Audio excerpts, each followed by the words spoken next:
Hello students, आज के lecture में हम फाइनेंशियल अकाउंटिंग का नेक्स्ट टॉपिक स्टार्ट करने वाले हैं जिसका नाम है पीसमिल डिस्ट्रीब्यूशन ऑफ कैश। ये जो चैप्टर है पीसमिल डिस्ट्रीब्यूशन ऑफ कैश, ये आपके 12th स्टैंडर्ड के डिसोल्यूशन ऑफ पार्टनरशिप से रिलेटेड है। 12th स्टैंडर्ड में हम क्या पढ़ते थे कि जब डिसोल्यूशन ऑफ पार्टनरशिप फर्म हो रहा है, यानी कि जब पार्टनरशिप फर्म बंद होता है, तो हम जो क्या करते हैं, हमारे एसेट्स को बेचकर रियलाइजेशन अकाउंट बनाते थे। आप सारे एसेट्स को पहले रियलाइजेशन में ट्रांसफ़र करते थे, लायबिलिटीज़ को आप रियलाइजेशन के क्रेडिट में ट्रांसफ़र करते थे, फिर एसेट्स को आप बेचते थे तो क्रेडिट में शो करते थे, लायबिलिटीज़ पे करते थे तो आप डेबिट में शो करते थे, राइट। और आप वहाँ पे पार्टनरशिप फर्म जो है वो इस तरह से अकाउंटिंग करके क्लोज करते थे। लेकिन प्रैक्टिकल लाइफ में ये पॉसिबल नहीं है, राइट। प्रैक्टिकल लाइफ में डिसोल्यूशन ऑफ पार्टनरशिप फर्म जो है वो एक लेंदी प्रोसेस है। हम लोग वहाँ पर अज्यूम करते थे, हमें डायरेक्टली वैल्यू दिए होते थे कि सारे एसेट्स, ये एसेट का इतना वैसा पैसा आया, ये एसेट का इतना पैसा आया, ये एसेट का इतना पैसा आया, राइट। बट प्रैक्टिकली ये पॉसिबल नहीं होता कि हमारे सारे एसेट्स जो है वो एक ही दिन में क्या हो जाए, रियलाइज़ हो जाए, यानी कि एक ही दिन में हमें उनका एसेट्स को बेचकर पैसा मिल जाए, राइट। तो प्रैक्टिकली क्या होता है, ऑन डिसोल्यूशन एसेट्स में बी रियलाइज्ड इन स्टेजेस और ग्रेजुअली। मतलब अगर मेरे पास बिजनेस में बहुत सारे एसेट्स हैं तो हो सकता है कि आज मुझे कोई कस्टमर मिल रहा है जो मेरे फर्नीचर परचेस करने के लिए आ रहा है, राइट, और शायद देखे या फिर कल पैसे देकर वो खरीद ले, राइट। हो सकता है 2 हफ्ते बाद कोई मशीनरी खरीदने के लिए कोई कस्टमर आ रहा है, हो सकता है 1 महीने बाद हमारे बड़े बड़े जो प्लांट के सेटअप्स रहेंगे, इक्विपमेंट्स रहेंगे, उनके लिए कोई कस्टमर आ रहा है। तो हमें जो है वो एसेट्स बेचकर पैसा सारा का सारा तुरंत मिल नहीं जाएगा, उसके लिए हम लोगों को क्या करना होगा, थोड़ा सा टाइम जाएगा, राइट। तो जैसे जैसे हमारे पास एसेट्स बेचकर पैसे आते हैं, right, we pay the liabilities. As and when the money is received from the sale of assets, it is used to pay liabilities in the stages. मतलब ये assets और liability जो है, assets बेचना और liability को pay करना, वो एक ही दिन पे होगा ऐसा नहीं होता, वो stages में होता है। थोड़े थोड़े assets बेचते हैं हम, उनके जो पैसे आते हैं उससे हम लोग थोड़ा बहुत liabilities जो है वो पे कर देते हैं, फिर पैसे आते हैं, फिर liability पे करेंगे, फिर पैसा आया, फिर liability पे कर रहे हैं, ऐसे, राइट। सो ये स्टेजेस में होता है। So money is distributed in piecemeal stages and not in single shot. तो यहाँ पे जो है वो मैंने कहा आपको, जैसे एसेट्स के सारे पैसे एक ही साथ आ गए और एक ही साथ हमने लायबिलिटी सारे पे कर दिए, ऐसा नहीं होता। स्टेजेस में होगा कि थोड़ा थोड़ा करके पैसा आएगा। पीसमिल स्टेजेस या पीस मिल, यानी कि मिल का पूरा जो आपका मिल है उसका पीस, छोटा छोटा पार्ट। तो वैसा ही यहाँ, इसीलिए यहाँ पे चैप्टर को नाम दिया है पीसमिल डिस्ट्रीब्यूशन ऑफ कैश, कि यहाँ पे सब में हम लोगों को कहा होगा कि एसेट्स बेचकर अलग अलग डेट पर या अलग अलग टाइम के बाद आपको उन्होंने कहा है कि पैसे आ रहे हैं आपको, एंड वी हैव टू पे द लायबिलिटीज फ्रॉम दैट। और इसी वजह से इस चैप्टर का नाम क्या है, पीसमिल डिस्ट्रीब्यूशन, ठीक है। अब इसमें करना क्या है, जैसे कि मैंने आपको कहा कि एसेट्स बेचकर हमें क्या होगा, स्टेजेस में पैसे मिलते जाएंगे, तो इससे हमें जो होता है वो लायबिलिटी का सेटलमेंट करना होता है, राइट। अब ये लायबिलिटी के सेटलमेंट में भी कौन से लायबिलिटी को हम पहले पे करेंगे वो आपको यहाँ पे देखना होगा, ठीक है। In piecemeal distribution the amount realise from the assets, right, are used to settle the liabilities in following orders. मतलब हमारे जो लायबिलिटीज है बिजनेस के आपने देखा होगा, बैलेंस शीट आपको कई बार सम्स में आपने देखा है, तो बैलेंस शीट के लायबिलिटी साइड में आप देखते रहोगे कि आपको पहले तो पार्टनर्स कैपिटल दिया होता है, रिजर्व दिया होता है, राइट, फिर आपके क्रेडिटर है, बिल्स पेएबल है, हो सकता है कि सब में जो पार्टनर है हमारे, उन पार्टनर का लोन भी रहता है कभी कभी, राइट। तो ये जो सारी चीज़ें होती है उसमें से हमें पहले कौन सा पे करना है, राइट। तो वो इसके लिए एक ऑर्डर है, उस ऑर्डर में हम जो है वो लायबिलिटीज़ को क्या करते हैं, पे करते हैं, ठीक है। तो सबसे पहले वहाँ पे रियलाइजेशन एक्सपेंसेस पे किए जाते हैं कि हम लोग ये जो एसेट्स बेच रहे हैं, हो सकता है इन एसेट्स को बेचने के लिए आपको कोई एक्सपेंसेस इनकर करना पड़ा, लाइक आप ब्रोकर के थ्रू आप कोई अपना एसेट सेल करवा रहे हो, या आपने कोई ट्रांसपोर्टेशन चार्जेस इनकर किया, राइट। आपका वो एसेट किसी क्लाइंट को बेचा आपने, बट आपने उसको डिलीवर करने के लिए आपने कुछ खर्चा किया वहाँ पर, राइट। तो वहाँ वो जो एक्सपेंसेस आ रहे सारे, वो सब क्या हो जाएगा, आपका रियलाइजेशन में एक्सपेंसेस में आता है, ठीक है। उसके बाद अगर समझिए कि कोई रिजर्व अनरिकॉर्डेड है या कोई कंटीजेंट लायबिलिटी है जिसका रिकॉर्ड पहले बैलेंस शीट में नहीं था, बट अभी आपको उन्होंने बोला है कि बिजनेस वाइंड अप करते समय हमें पता चला है कि ऐसी भी हमारी कोई एक लायबिलिटी थी, तो उसको भी हमें क्या करना होगा, पे करना होगा। इसके बाद हम पे करते हैं हमारे आउटसाइड लायबिलिटीज़। आउटसाइड लायबिलिटीज़ मतलब कौन होता है, हमारे creditors, bank loan, right, bank overdraft, ये सब हमारे किस में जाएंगे, आउटसाइड लायबिलिटीज़ में जाएंगे, तो उनको पे करना होता है हमें। उसके बाद हम जो है वो पार्टनर को पे करते हैं, ठीक है। पार्टनर को पे करने में भी अगर पार्टनर का लोन है, राइट, देखिए बैंक लोन होगा तो वो अदर लाइबिलिटीज़ में आता है, आउटसाइड लाइबिलिटी में आएगा, लेकिन अगर पार्टनर लोन है तो सारे आउटसाइड लाइबिलिटी पे करने के बाद पार्टनर का लोन पे करना होता है हमें, ठीक है।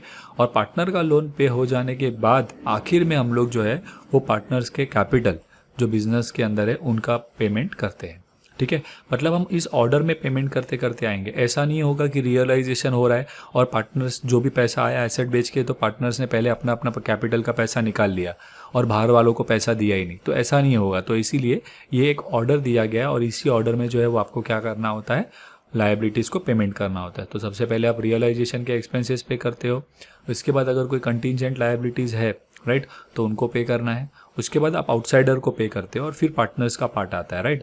तो आउटसाइड लायबिलिटीज़ में आपके creditor, bills payable, bank overdraft, इनको पे करना है।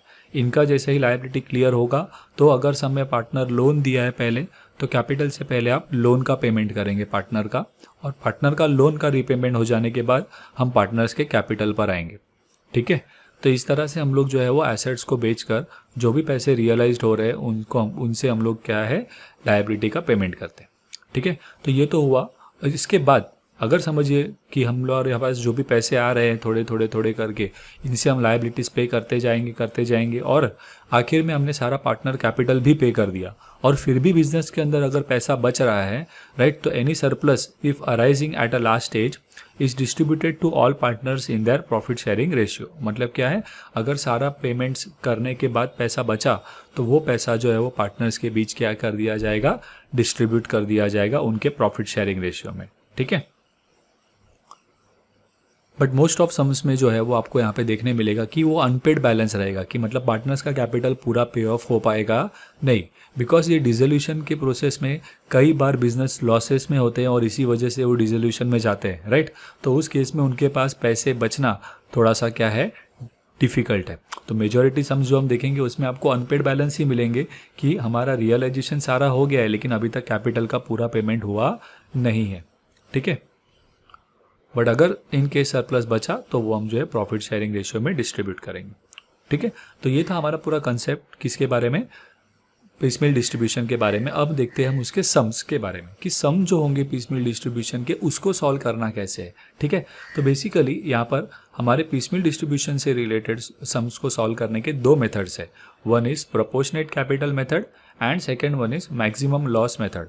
लेकिन हमारे सिलेबस में जो है वो मैक्सिमम लॉस मेथड नहीं है, हम लोगों को जो है वो प्रोपोर्शनेट कैपिटल मेथड के ही सम जो है वो पूछे जाते हैं, ठीक है। तो हमें एक ही मेथड यहाँ पर पढ़ना है जो भी मैं आपके साथ डिस्कस करने वाला हूँ कि सम्स को सॉल्व करना कैसे है, उसके स्टेप्स हम डिस्कस करेंगे, ठीक है। तो यहाँ पर प्रोपोर्शनेट कैपिटल मेथड को और भी नाम दिए गए हैं तो ये भी आपको याद रखना है। तो proportionate capital method is also known as surplus capital method, excess capital method, right, highest relative capital method और क्वेश्चन मेथड। तो सम के अंदर अगर आपको क्वेश्चन में बोला है कि solve the sum by surplus capital method तो आपको कंफ्यूज नहीं होना है, हम जो मेथड पढ़ रहे हैं प्रोपोर्शनेट कैपिटल मेथड उसी का वो दूसरा नाम है। तो अगर इसमें से कोई भी मेथड वो मेंशन करते हैं मतलब वो हमारा मेथड का ही बात कर रहे हैं। और वैसे भी हमारे सम्स को सॉल्व करने का एक ही मेथड है, ये जो सेकंड मेथड है वो हमारे सिलेबस में वैसे भी नहीं है, तो हमें एक ही मेथड पढ़ना है। और आइए हम अब देखते हैं सम्स सॉल्व करने के स्टेप्स, राइट। तो जो भी पीसमिल डिस्ट्रीब्यूशन के सम्स होंगे उन सभी सम्स को आप 3 स्टेप में सॉल्व करेंगे, ठीक है। सबसे पहला स्टेप होगा आपका statement of excess capital prepare करना। सेकेंड स्टेप होगा आपका ऑर्डर ऑफ लायबिलिटी, जो आप हमने अभी देखा सेटलमेंट ऑफ लायबिलिटी के वक्त, वही उसी का एक पार्ट है ये। और उसके बाद आपका थर्ड पार्ट होगा आपका स्टेटमेंट ऑफ डिस्ट्रीब्यूशन, ठीक है। तो हमें 3 चीज़ें प्रिपेयर करनी है। पहला है statement of excess capital, second one है order of liability and third one is statement of distribution. मैं इसका जो प्रोफॉर्मा है वो भी आपके साथ पहले अभी डिस्कस करता हूँ कंसेप्ट में, ठीक है। तो सबसे पहला स्टेप से हम स्टार्ट करेंगे, that is statement of excess capital. देखिए इसके पहले मैं आपको ऑर्डर ऑफ लायबिलिटी के बारे में थोड़ा सा बात बताना चाहूँगा कि हमने ऑर्डर ऑफ लायबिलिटी देखा कि जो भी हमारी लायबिलिटी है उनका हम लोग ऑर्डर में पेमेंट करते हैं, राइट। और लास्ट में हम लोग क्या करते हैं, पार्टनर्स कैपिटल को पे करते हैं।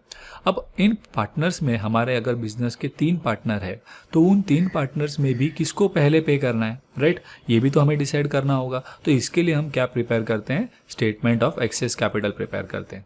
स्टेटमेंट ऑफ एक्सेस कैपिटल हमें क्या दिखाता है कि 2 पार्टनर या 3 पार्टनर जो है उनमें से कौन से पार्टनर का कैपिटल ज़्यादा है, तो उसको पहले पैसे दिए जाने चाहिए, राइट। तो इसीलिए हम लोग क्या करते हैं, स्टेटमेंट ऑफ एक्सेस कैपिटल की मदद से ये फाइंड आउट किया जाता है पहले कि कौन से पार्टनर का कैपिटल जो है वो एक्सेस में है और कितना अमाउंट एक्सेस में है जो हमें उसको पहले पे करना है, राइट। तो ये इसका जो पूरा एक फॉर्मेट है, इसके लिए हम एक टेबल बनाएंगे और उसका जो स्टेप्स है वो मैं आपको अभी यहाँ पर बताऊँगा, ठीक है, करना है, ठीक है। अब यहाँ पर हम लोग इस तरह से एक टेबल बनाते हैं जहाँ पर पर्टिकुलर्स, फार्मूला और पार्टनर्स के नाम लिखते हैं। हमारे मेजॉरिटी से ऑफ सम्स में आपको 3 पार्टनर के ही नाम दिए होंगे, तो जो भी पार्टनर के नाम दिए वो आप पहले यहाँ पे लिख दोगे, ठीक है। अब ये फाइंड करने के लिए कि कौन से पार्टनर को पहले पे करना है, मतलब किसका कैपिटल एक्सेस है बिजनेस के अंदर और कितना, राइट, वो हमें यहाँ पे ये स्टेटमेंट ऑफ एक्सेस कैपिटल बनाकर पता चलेगा। तो इसका एक फॉर्मेट है, राइट, उसके अंदर क्या क्या स्टेप्स है वो अभी मैं आपके साथ डिस्कस करने वाला हूँ। सबसे पहले हम लेंगे प्रॉफिट शेयरिंग रेशियो। क्वेश्चन के अंदर हमेशा हमें दिया गया होगा कि हमारे जो 3 पार्टनर्स हैं उनका प्रॉफिट शेयरिंग रेशियो क्या है, 3:2:1 है या 2:2:1 है या 5:3:2 है। तो वो प्रॉफिट शेयरिंग रेशियो आपको दिया होगा, तो सबसे पहले आप जो है वो तीनों पार्टनर्स के इसमें उनका रेशियो लिख दोगे। अगर प्रॉफिट शेयरिंग रेशियो 5:3:2 है तो ए के इसमें आप 5 लिखेंगे, बी के इसमें 3 और सी के इसमें 2, ठीक है। उसके बाद आपको लेना है कैपिटल। क्वेश्चन में बैलेंस शीट भी दिया होगा एक छोटा सा, राइट, और उस बैलेंस शीट के अंदर आपको तीनों पार्टनर्स के कैपिटल कितने हैं, हमारे लायबिलिटीज़ कौन से हैं, एसेट्स कौन से ये दिया गया होगा, ठीक है। तो आपको पहले उनके कैपिटल के अमाउंट उनके कॉलम में लिख देने हैं, ठीक है। उसके बाद अगर समझिए रिजर्व्स दिया है क्वेश्चन के अंदर, जनरल रिजर्व या रिजर्व फंड, तो आपको पता है कि जो भी रिजर्व हम लोग के लायबिलिटी में होते हैं वो कहाँ से बने हुए हैं, हमारे पास्ट प्रॉफिट्स में से, कि पिछले साल जो भी हमने प्रॉफिट कमाया होगा उसमें से कुछ पैसा रिज़र्व में रखा है। तो ये रिज़र्व जो है ये भी किसका पैसा है, पार्टनर्स का ही पैसा है, इसीलिए हमें रिज़र्व को जो है वो कैपिटल के साथ क्या कर देना है, प्लस करना होगा। तो हमारा लायबिलिटी में मान लीजिए रिज़र्व दिया हुआ है 20,000, तो हम क्या करेंगे 20,000 को जो है वो ए, बी और सी में उनके प्रॉफिट शेयरिंग रेशियो में क्या कर देंगे, डिस्ट्रीब्यूट कर देंगे, ठीक है। तो जो भी कैपिटल का अमाउंट दिया होगा उसके साथ साथ आपको जो भी रिजर्व का अमाउंट एक दिया है उसको आप तीनों पार्टनर्स में डिस्ट्रीब्यूट कर दीजिए, ठीक है। इसका मैं आपको एक एग्जांपल भी अभी शो करूंगा नेक्स्ट स्लाइड में, राइट, जहाँ पे हम लोग नंबर्स के साथ भी इसको देखेंगे, बट पहले हम लोग यहाँ पे फॉर्मेट देख लेते हैं, ठीक है। कैपिटल और रिजर्व के बाद जब आप रिजर्व उसमें ऐड करते हो तो आपको मिल जाता है एडजस्टेड कैपिटल, ठीक है, कि आपका जो कैपिटल का अमाउंट था उसमें रिजर्व भी ले लिया हमने, तो जो अमाउंट आया वो हमें कितना पे करना है पार्टनर्स को पता चलेगा, ठीक है ना। और उस अमाउंट को हम क्या कहते हैं, एडजस्टेड कैपिटल। और वो एडजस्टेड कैपिटल निकालने का फॉर्मूला क्या है, हमारा कैपिटल प्लस रिजर्व करते हैं हम, राइट। तो इसीलिए यहाँ पे मैं लिख रहा हूँ 2 + 3।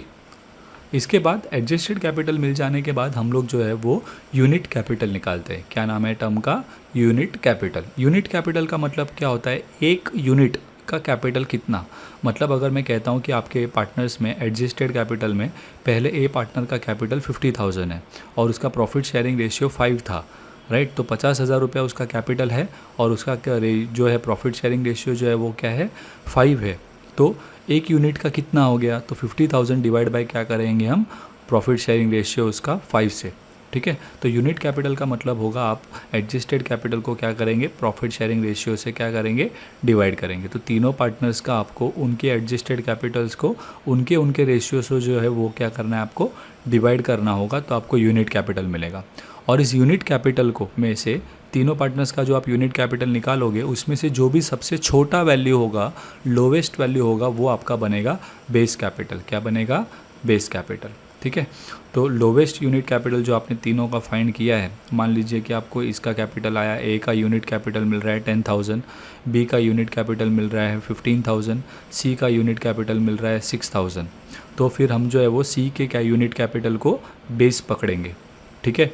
और नेक्स्ट स्टेप में हमें लिखना नहीं है सब में 6,000, बट खाली हम यहाँ पे फॉर्मूला में लिख देंगे कि हमारा बेस कैपिटल जो है वो तीनों में से लेके हमने सिलेक्ट किया कि 6,000 है, और उस 6,000 को जो है उसके बाद आपको प्रोपोर्शनेट कैपिटल निकालने के लिए यूज़ करना है। प्रोपोर्शनेट कैपिटल मतलब क्या, तो यहाँ पर जो भी आपको सबसे लोवेस्ट कैपिटल मिला, राइट, बेस कैपिटल का जो अमाउंट है उसको आप उन सभी के प्रॉफिट शेयरिंग रेशियो से क्या करोगे, मल्टीप्लाई करोगे। तो अगर आपको यहाँ पे 6,000 मिला है तो ए का आपका प्रॉफिट शेयरिंग रेशियो क्या था, 5, तो 6 × 5, 6,000 × 5।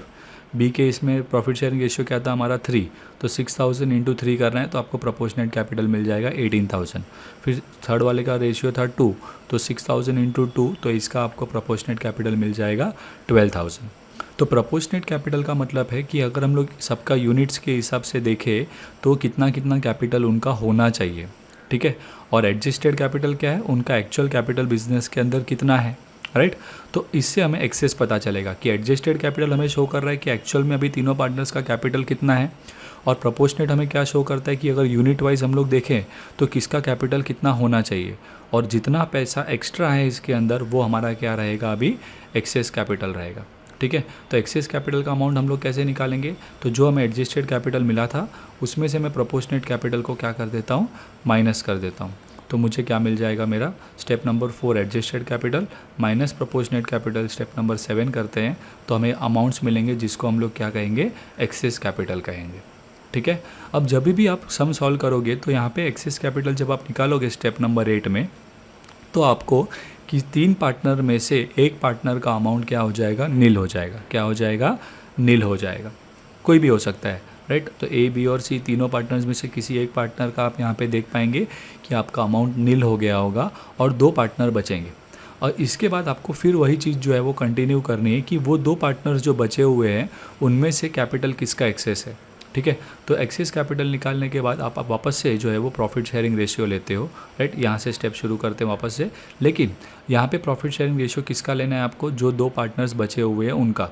मान लीजिए कि अगर मैं कहता हूँ कि ए, बी और सी में अगर सी का अमाउंट नील हो गया था तो ए और बी बचे होंगे, तो उन ए और बी में, राइट, मैं उनका खाली प्रॉफिट शेयरिंग जो है 5 और 3, बस उतना ही प्रॉफिट शेयर लिखूँगा 5 और 3, ठीक है।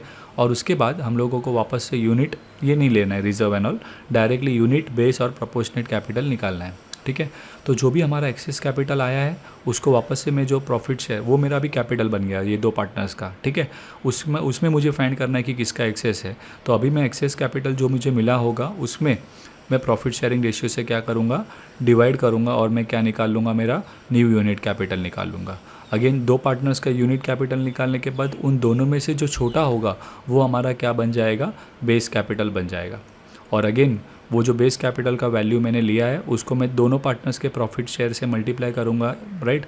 तो मुझे क्या मिलेगा, नया मेरा प्रोपोर्शनेट कैपिटल मिलेगा। और अगेन फिर मैं मेरे एक्सेस कैपिटल जो मुझे मिले हैं पहले, राइट, उस एक्सेस कैपिटल में से मैं प्रोपोर्शनेट कैपिटल को माइनस करता हूँ उन 2 पार्टनर्स का, तो मुझे उन दोनों में फाइनल एक्सेस कैपिटल किसका ज़्यादा है वो पता चलेगा। क्योंकि जब यहाँ पे एक्सेस कैपिटल आएगा तो वो 2 पार्टनर में से अगेन एक पार्टनर का अमाउंट जो है वो आपका क्या हो जाएगा, नील हो जाएगा, ठीक है। तो ये हमारा फॉर्मेट है जो हमें हर सम में क्या करना है, स्टेटमेंट ऑफ एक्सेस कैपिटल के लिए एज इट इज़ फॉलो करना है ओनली। खाली हो सकता है कि आपको अगर सम में रिजर्व नहीं दिया हुआ है तो फिर आपको एडजस्टेड कैपिटल अलग से निकालने की ज़रूरत नहीं है, ओनली आप कैपिटल अमाउंट को ही डायरेक्टली क्या करेंगे, प्रॉफिट शेयरिंग रेशियो से डिवाइड करके जो है वो आप अपना यूनिट कैपिटल निकाल सकते हैं। समझ रहे हैं। तो अगर आपको कैपिटल दिया हुआ है और रिजर्व भी है तो आपको ऐड करना पड़ेगा और एडजस्टेड कैपिटल निकालना होगा, राइट। बट अगर सब में रिजर्व है ही नहीं तो वही कैपिटल का अमाउंट ही आपका क्या बन जाएगा, एडजस्टेड कैपिटल बन जाएगा, और उसी को आप प्रॉफिट शेयरिंग रेशियो से क्या कर सकते हैं, डिवाइड कर सकते हैं, ठीक है। तो बहुत ही ईजी है, हर सम के अंदर यही फॉर्मेट फॉलो करना है। एक मैं आपको अभी एग्जांपल लेके दिखाता हूँ कि हम लोग किस तरह से सम में इसको यूज़ करने वाले हैं, ठीक है। अब देखिए सम का जो फॉर्मेट है क्वेश्चन में, वो तो क्वेश्चन का वो आपका कुछ इस तरह से होगा कि हर सम के अंदर आपको एक बैलेंस शीट दी होगी और उसके नीचे कुछ आपको इन्फॉर्मेशन दिए होंगे कि हमारा रियलाइजेशन एक्सपेंसेस इतना था और रियलाइजेशन एसेट्स का जो है वो कितना कितना अमाउंट आया है आपको। हो सकता है उन्होंने बोला होगा फर्स्ट रियलाइजेशन इतने अमाउंट का हुआ, सेकंड रियलाइजेशन इतने अमाउंट का हुआ, थर्ड रियलाइजेशन इतने अमाउंट का हुआ, तो उसका इन्फॉर्मेशन आपको दिया होगा सम में, ठीक है। तो सबसे पहले हमें क्या करना है, जो बेसिक इन्फॉर्मेशंस हैं जो स्टेटमेंट ऑफ एक्सेस कैपिटल के लिए चाहिए, राइट, वो देखकर आपको पहले ये स्टेटमेंट ऑफ एक्सेस कैपिटल बना लेना है, ठीक है। तो यहाँ पर अगर आप देखेंगे तो पार्टनर्स कैपिटल, मान लीजिए मैं एक एग्जांपल ले रहा हूँ आपको, क्वेश्चन का एक छोटा सा पार्ट मैं आपके लिए यहाँ पे ले रहा हूँ। तो मान लीजिए आपको पार्टनर्स कैपिटल बोला गया है ए, बी और सी का 90,000, 39,000 और 16,000, और जनरल रिजर्व मान लीजिए आपको दिया हुआ है 20,000, और प्रॉफिट शेयरिंग रेशियो आपको दिया हुआ है 5:3:2। ओके, तो अभी इन इन्फॉर्मेशन की मदद से किस तरह से हम लोग एक्सेस कैपिटल निकालते हैं वो मैं आपको भी एक एग्जांपल शो करता हूँ, ठीक है। तो यहाँ हम स्टेटमेंट ऑफ एक्सेस कैपिटल का टेबल बना लेते हैं और उसमें हमारे जो है वो पर्टिकुलर्स फार्मूला और हमारे पार्टनर्स के नाम यानी कि यहाँ पे ए बी और सी है तो वो हमने यहाँ पे लिख दिया। ठीक है, तो सबसे पहले हमने क्या बोला था आपको, तो हम लोग प्रॉफिट शेयरिंग रेशियो लिखेंगे तीनों पार्टनर्स का। तो वो प्रॉफिट शेयरिंग रेशियो हमें 5:3:2 दिया है, तो मैं यहाँ पे ए का 5 है, बी का 3 है और सी का 2 है, राइट। तो उनके कॉलम में जो है मैं 5, 3 और सी के इसमें 2 जो है वो प्रॉफिट शेयरिंग लिख देता हूँ। उसके बाद हमें क्या करना है, कैपिटल। सेकेंड स्टेप क्या था हमारा, कैपिटल बैलेंसेस लिखना। तो तीनों पार्टनर्स के हमें कैपिटल देखिए कितना दिया हुआ है, 90,000, 39,000, 16,000। ठीक है, अमाउंट्स आपको कुछ भी अलग अलग सम में दिए होंगे, आप जो है वो जो भी पार्टनर्स के अमाउंट है वो उनके कॉलम में लिख दोगे। तो ए का 90,000 था, बी का 39 और सी का 16। ठीक है, और फिर आप रिजर्व्स लेंगे। तो अब यहाँ पे देखिए रिजर्व्स आपको दिया हुआ है सम में कितना, 20,000। जब भी सम में आपको रिजर्व दिया हुआ है तो उसका अमाउंट तो आपको एक ही दिया होगा, तो आपको उस रिजर्व के अमाउंट को जो है वो पार्टनर्स के बीच में उनके प्रॉफिट शेयरिंग रेशियो के हिसाब से क्या करना होता है, डिवाइड करना होता है। अब प्रॉफिट शेयरिंग रेशियो में कैसे डिवाइड करते हैं, आई होप आपको पता है कि यहाँ पर 5, 3 और 2 का टोटल कितना है, 10 है। तो मुझे अब इस रिजर्व में ए का हिस्सा कितना है वो निकालना है। तो ए का हिस्सा कितना हो जाएगा, 20,000 इंटू 5 है ना उसका शेयर ए का, तो 5 अपॉन टोटल यानी कि 10। तो 20,000 इंटू 5 अपॉन 10 करूँगा, फिर 20,000 इंटू 3 अपॉन 10 करूँगा तो बी का मिलेगा, 20,000 इंटू 2 अपॉन 10 करूँगा तो सी का मिलेगा। ठीक है, तो रिजर्व्स जो है वो 20,000 को मैं डिस्ट्रीब्यूट करूँगा तो मेरे अमाउंट्स आएंगे 10,000, 6,000 और 4,000। ठीक है, और इन रिजर्व्स को आपको जो है वो क्या कर देना है, कैपिटल में ऐड करना है, right, to get adjusted capital. तो मैं यहाँ पे मैं 90,000 और 10,000 ऐड कर दूंगा तो मुझे मिलेगा 1 लाख। यहाँ पे मैं 39,000 और 6,000 ऐड कर रहा हूँ तो मुझे मिल रहा है 45,000। फिर 16 और 4 मेरा एडजस्टेड कैपिटल मिलेगा यहाँ पे सी का 20,000। ठीक है, अगर समझिए कि सब में रिजर्व का इन्फॉर्मेशन नहीं दिया हुआ है तो वो जो अमाउंट कैपिटल का ही है वही हमारा क्या बन जाएगा, एडजस्टेड कैपिटल बन जाएगा। ठीक है, अब एडजस्टेड कैपिटल के बाद हमें नेक्स्ट क्या करना होता है, we find out unit capital, right. तो यूनिट कैपिटल कैसे निकालते हैं, हमारा यूनिट कैपिटल निकालने का फॉर्मूला क्या था, हम जो है उसमें एडजस्टेड कैपिटल को प्रॉफिट शेयरिंग रेशियो से डिवाइड करते हैं, राइट। तो 10,000 डिवाइडेड बाय क्या करेंगे 5, तो वो कितना आ जाएगा आपको 20,000। फिर 45,000 divided by profit sharing ratio कितना है बी का 3, तो 45,000 डिवाइड बाय 3 करेंगे तो कितना आ जाएगा 15,000। फिर 20,000 डिवाइड बाय 2 करते हो तो कितना आ जाता है आपका 10,000। यूनिट के बाद नेक्स्ट काम क्या होता है, बेस। यूनिट कैपिटल में से हम क्या निकालते हैं, बेस कैपिटल। अब बेस कैपिटल क्या होता है, तो जो भी हमारे 3 यूनिट कैपिटल मिले हैं तीनों पार्टनर्स के, उनमें से जो भी लोवेस्ट अमाउंट, जो भी छोटा अमाउंट होगा वो हमारा क्या बनेगा, बेस कैपिटल बनेगा। तो यहाँ पे आप देख पाएंगे कि 20,000, 15,000 और 10,000 में सबसे छोटा कौन सा है, 10,000 है। तो यहाँ पे 10,000 जो है वो हमारा बेस कैपिटल हो गया है। ठीक है, और इसकी मदद से हम बेस कैपिटल की मदद से जो है हम लोग प्रोपोर्शनेट कैपिटल निकालेंगे। प्रोपोर्शनेट कैपिटल कैसे निकालते हैं, जो आपको बेस कैपिटल मिला है उनको आपको प्रॉफिट शेयरिंग रेशियो से क्या करना है, ईच पार्टनर के मल्टीप्लाई करना है। तो मैं 10,000 इंटू 5 करूँगा तो मुझे फर्स्ट पार्टनर का मिलेगा 50,000, सेकेंड पार्टनर के लिए 10,000 इंटू 3 30,000 और 10,000 इंटू 2 20,000। तो ये हमें प्रोपोर्शनेट कैपिटल मिल गया। अब हम लोग जो है वो एक्सेस कैपिटल यहाँ पे निकालेंगे। तो तीनों पार्टनर्स का एक्सेस कैपिटल निकालने के लिए आप एडजस्टेड कैपिटल में से प्रोपोर्शनेट का अमाउंट क्या करेंगे, माइनस करेंगे। तो यहाँ पे आप देखेंगे एडजस्टेड कैपिटल कितना था 1 लाख, माइनस 50,000 करेंगे कितना आ रहा है 50,000।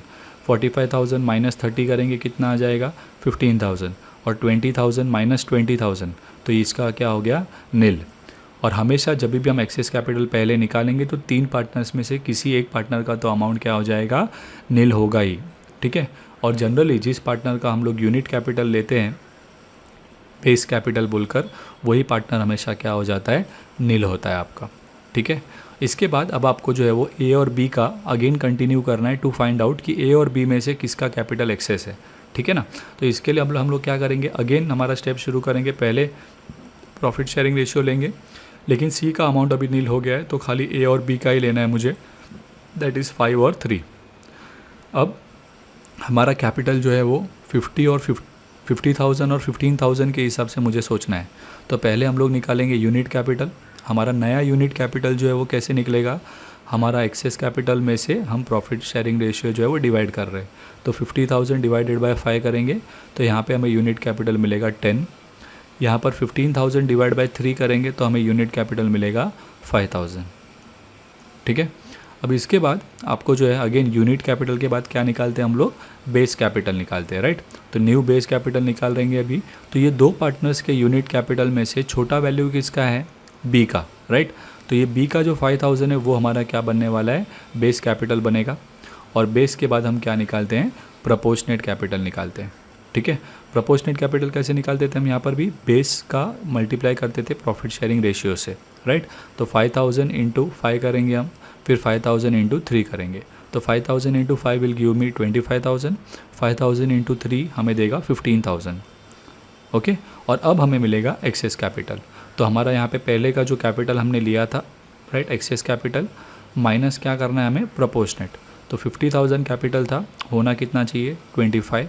तो माइनस कर रहे हैं तो बैलेंस आ रहा है आपको 25,000।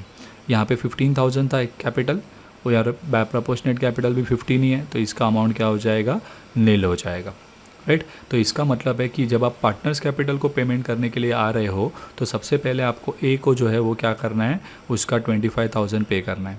उसके बाद आप ए और बी को साथ में पे करेंगे और उसके बाद जो भी पैसा बचेगा वो तीनों पार्टनर्स को उनके प्रॉफिट शेयरिंग रेशियो में दिया जाएगा। ठीक है, तो वो हम देखेंगे डिस्ट्रीब्यूशन के वक्त। फ़िलहाल जो है हम लोग इस तरह से क्या करेंगे, स्टेटमेंट ऑफ एक्सेस कैपिटल बनाएंगे। ठीक है, सेकेंड स्टेप पर आते हैं अभी सम के, दैट इज़ पे ऑर्डर ऑफ लायबिलिटी।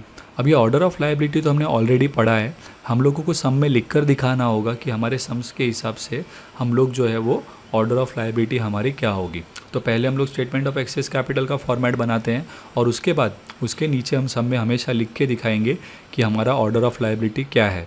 तो पहले जो भी अगर सम में रियलाइजेशन एक्सपेंसेस दिया होगा तो वो हम लिख देंगे। तो मान लीजिए सम में रियलाइजेशन एक्सपेंसेस दिया है 4,000, तो आप वहाँ पे लिख के दिखाएंगे ऑर्डर ऑफ लायबिलिटी हेडिंग, और वहाँ पे लिखना है आपको रियलाइजेशन एक्सपेंसेस 4,000।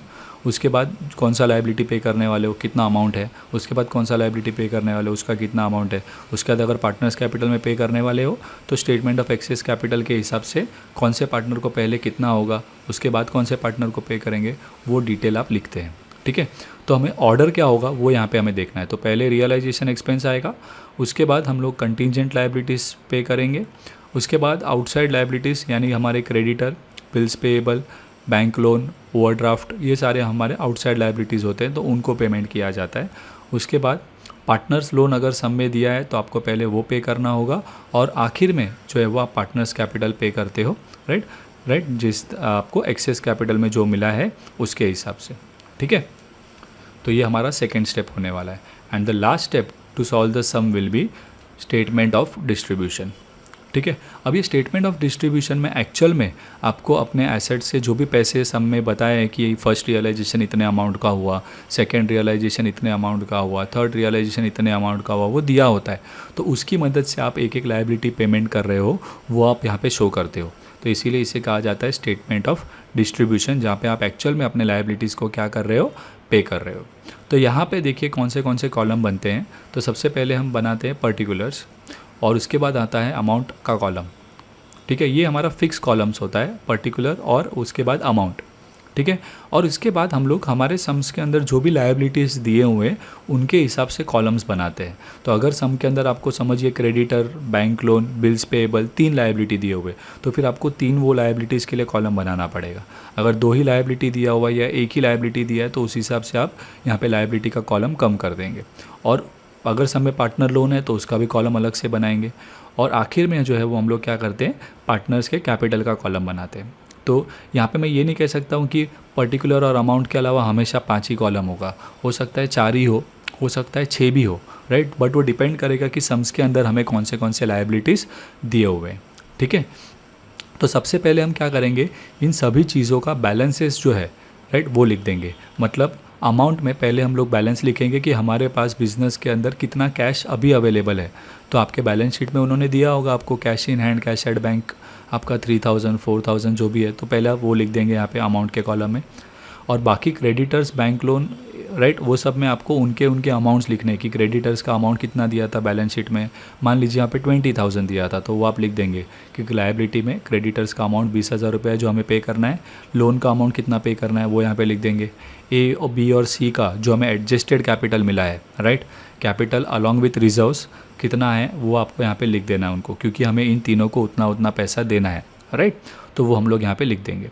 बैलेंसेस के बाद अब आपको क्या करना है, बैलेंसेस लिखने के बाद आप बड़ा फॉर्मेट जाएगा ये, मैं आपको यहाँ पे खाली छोटा सा चीज़ बता रहा हूँ, बाकी हम सम सॉल्व करते समय देखेंगे डिटेल में, ठीक है। तो वहाँ पे हम लोग जो भी रियल एक्सपेंसेस है, अभी ये पैसे हमारे पास है, उसमें से हम लोग हमारे ऑर्डर ऑफ लायबिलिटी के हिसाब से पेमेंट करते करते जाएंगे राइट। तो उस पैसे में से अगर मेरे पास रियलाइजेशन एक्सपेंसेस पे करने के लिए पैसा है तो वो मैं पे कर दूँगा राइट। उसके बाद अगर पैसा बच रहा है तो मैं और कोई लायबिलिटी है मेरी क्रेडिटर और बैंक लोन, तो मैं उनको पेमेंट करूँगा, बराबर है। फिर अगर मान लीजिए मेरे पैसे ख़त्म हो गए तो मैं वापस से क्या लिखूँगा, फर्स्ट रियलाइजेशन हुआ मेरा, इतना पैसा आया, उससे फिर मैं क्या कर रहा हूँ, लायबिलिटीज़ पे करते जाऊँगा। तो वो जो है उसका पेमेंट पूरा जो है वो यहाँ पे स्टेटमेंट ऑफ डिस्ट्रीब्यूशन के थ्रू क्या करेंगे, हम शो करेंगे, ठीक है। तो अभी स्टेटमेंट ऑफ डिस्ट्रीब्यूशन में कोई फिक्स फॉर्मेट नहीं है, फिक्स एलिमेंट्स नहीं है स्टेटमेंट ऑफ एक्सेस कैपिटल की तरह, इसके लिए मैं यहाँ पे आपको बता नहीं रहा हूँ। हम जब सम सॉल्व करेंगे तो उन सम्स में आपको जो है वो यहाँ पे अलग अलग वेराइटीज़ जो है वो देखने के लिए मिलेंगे, ठीक है।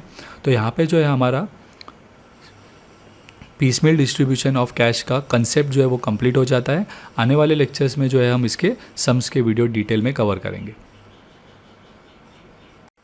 सो स्टूडेंट्स, अब आप हमारे व्हाट्सएप ब्रॉडकास्ट ग्रुप को भी ज्वाइन कर सकते हैं for free notes, assignment and all the latest updates related to exams. To join the free WhatsApp group आपको जो है आपका नाम, क्लास और आपका लोकेशन का नाम इस व्हाट्सएप नंबर पर सेंड करना है and you will be added to the WhatsApp broadcast. तो अगर आपको हमारे ये लेक्चर्स पसंद आते हैं तो हमारे वीडियोज़ को लाइक और कमेंट करें और इन्हें अपने फ्रेंड्स के साथ शेयर करना ना भूलें।